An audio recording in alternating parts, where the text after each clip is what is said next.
मेरो जीवनमा मैले अरूको जीवनलाई देखेको छु। मनबाट कसैलाई माया गरेर नपाउँदा तडपेको देखेको छु। त्यही भएर तडपिनेहरूलाई मैले थोरै सन्देश दिइरहेको छु।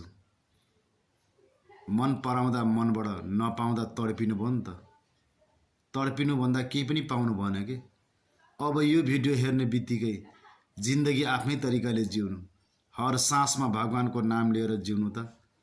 त्यसो गर्नु सक्नुभयो भने नि तपाईलाई कुनै पनि परिस्थितिमा तडपिन दिँदैन, किनभने सासमा नाम चलाएर त्यो तडपबाट तपाईलाई बचाइदिएको हुन्छ।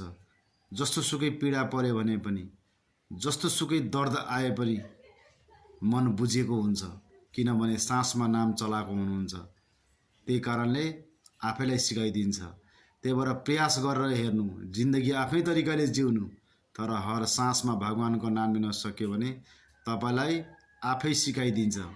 त्यही भएर जस्तो सुकै परिस्थितिमा पनि हर सासमा भगवानको नाम चलाउन नबिर्सिनु।